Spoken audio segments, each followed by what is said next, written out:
everybody, and welcome back to a brand new Doctor Who video where, well, I'm getting to something possibly controversial today, as I'm going to debate and discuss what I believe is the greatest, most significant, the biggest failure, the biggest thing that Chris Chibnall did wrong in his tenure as showrunner of Doctor Who. So yes, just quickly guys, before we get into the video, please do hit that subscribe button if you're new here for lots of Doctor Who news, update videos, reviews, music related Doctor Who videos, just loads of Doctor Who content, and follow me on Twitter at EMS_Productions for all the latest updates on videos, my Doctor Who hot takes and the likes, polls, whatever, just Doctor Who stuff all over there, so do go check me out on there as well. But now let's get into all my thoughts on Chibnall's greatest mistake. So I'm sure the majority of you tuning into this video will be thinking, oh, he's going to say the timeless child, or he's going to say a female doctor, or Jodie Whittaker, or something like that is, you know, the greatest thing Chris Chibnall did wrong because everybody hated it and whatever.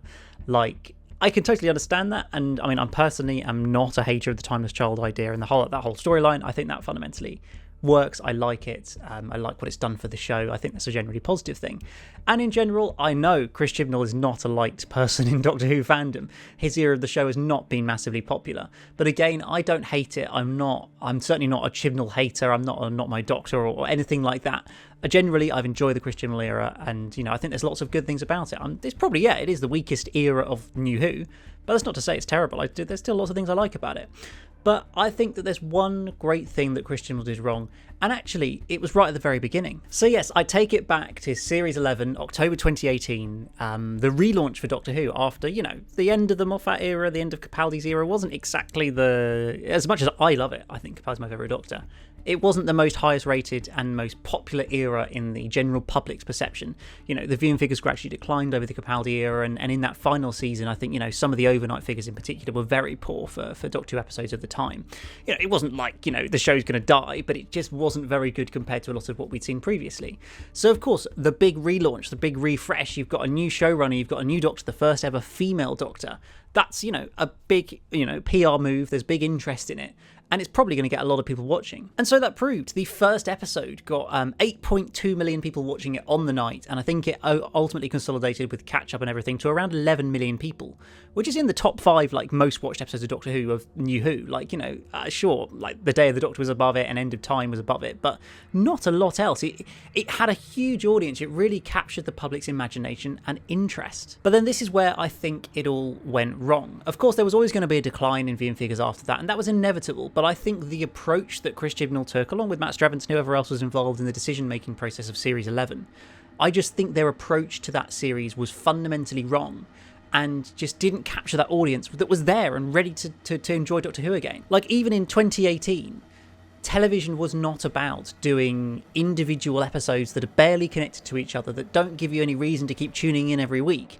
And yet, for some reason, Chris thought that was his approach for Series 11 of Doctor Who. And, like, it's completely changed now. We get to Doctor Who Flux, and it's the most serialised thing Doctor Who's ever done, virtually. But back then, you know, you had 10 episodes of Doctor Who that were barely connected to each other. I mean, the first couple of episodes had sort of mini cliffhangers at the end of them that kind of vaguely wanted you to carry on watching. But then past that, you know, some of the episodes are virtually interchangeable.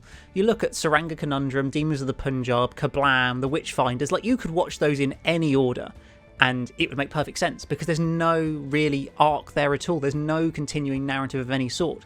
And I'm not saying that Doctor Who should live and die on that. I think Flux works, but I don't think it necessarily has to do it to that degree all the time. But television nowadays, you know, you need to have some sort of ongoing narrative, some sort of reason for people to keep tuning in every week.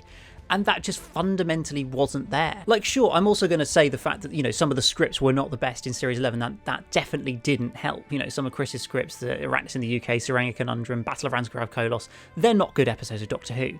And, you know, that series could have worked if the episodes were really, really good. If you had a listen or a midnight every other week, like, then it could have been great. You know, it was almost Black Mirror style anthology series vibes. So sort of if the scripts were absolutely up to scratch, that idea was possible that it would work. But they weren't, and I just don't believe that was the right approach to take for Doctor Who in, you know, the modern era, the modern day. And you look at every single series before it, and it at least had something, whether it was just like, you know, Bad Wolf or Torchwood or Saxon getting mentioned occasionally, or a bit more heavy like The Crack in Series 5, and then, you know, Missy in Series 8. there was always something to say, you know, if you keep tuning in, you might find the resolution to this mystery or whatever this is that's going on. And that captures the audience. It didn't need, you know, it didn't need to go full Doctor Who flux for its first series. But I just think a little bit more of that, a little bit of the returning monsters. I know the idea that Matt Strevens has talked about behind Series 11 was very much to put their stall out of what their version of Doctor Who was, to not rely on returning monsters or companions or whatever. Don't rely on the past. Just make a load of new Doctor Who. But I just don't... And I liked that idea at the time. I thought it was going to be really good. I thought the idea of, yeah, sure, we've been relying on, you know, Cybermen and Daleks and the Master returning for donkey's years. Let's do something fresh. That's really exciting. But then there wasn't any really good villains in Series 11. You know, Tim Shaw, he was not a great villain. That stupid racist guy from Rosa, that was also pretty terrible. Like, there wasn't any new good villains. And so that didn't work. And their just whole approach to being fresh and new, but also completely not giving your audience a reason to watch every week, just didn't work. And so that's why we went from, you know, starting the series with 11 million people to I think nearly around 6 million by the end of the series. And, you know, I'm not here to stand and, you know, say viewing figures are the be-all and end-all of everything and indicate quality and whatever, because that's not true. You know, City of Death got the most viewing figures, but that's because there's nothing on the other channels, because they're on strike. Heaven Sent got barely any viewing figures, and yet most fans would say it's one of the best episodes of Doctor Who ever. So Voyage of the Damned, I think, is the most viewed episode of New Who, and that's just because it had Kylie Minogue in it. So, you know, we've got to take ratings with a pinch of salt and whatever, but there's no doubting there has been a decline in the show off the back of Series 11, and I don't think that's purely down to the quality of the scripts or the writing or the Timeless Child or whatever. I do think it's fundamentally down to the initial approach taken by this creative team to not try and capture that audience that was going to be there. It was obvious that it would drum up some excitement, some, you know, real new interest in Doctor Who at the time. And The Woman Who Fell to Earth was pretty good. And so, you know, there was a reason to keep watching there. But that just didn't progress and it didn't continue. I think, you know, if they dropped a mystery into that first series that was gradually resolved through the series, that really could have worked and it would have kept people tuning in. And, you know, even through some of the slightly less strong scripts, it probably would have kept more of an audience there if there was a reason. But you watch Arachnus in the UK and you think it's awful, you have no reason to tune in next week because there's nothing carrying on. It's done. That's it.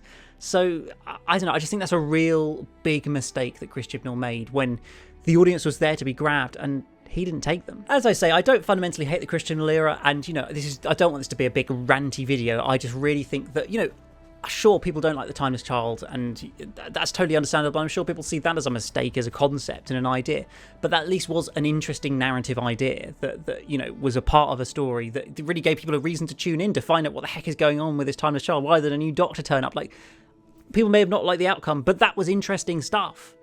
There was none of that in Series 11. There was no real gritty stuff to get your teeth into, apart from a few solidly average episodes of Doctor Who and some really bad ones like the Battle of Ranskorav Kolos that just is awful. So yes, I really hope that with RTD2 that, you know, Russell takes the opportunity to grab that audience back again, because I am sure when it comes around to the 60th anniversary of Doctor Who, Russell T Davies returning, the guy who made the show when everybody loved it, when David Tennant was the Doctor, like, that's a reason to get an audience back, and I'm sure there will be a much bigger audience for that first episode of the new era.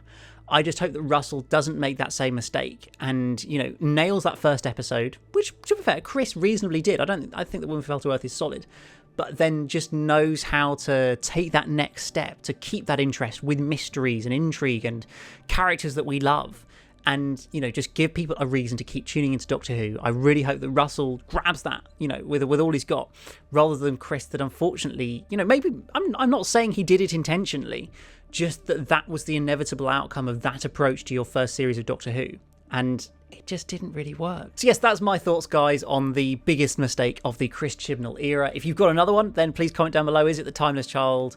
Is it, I don't know, Doctor Who Flux as a concept? Is it Chris Chibnall's terrible scripts? I don't know. Just let me know in the chat below, in the comments below, what you think is the biggest failing of the Chris Chibnall era. But that's just about it from this video, guys. Please do hit that like button and that subscribe if you're new here.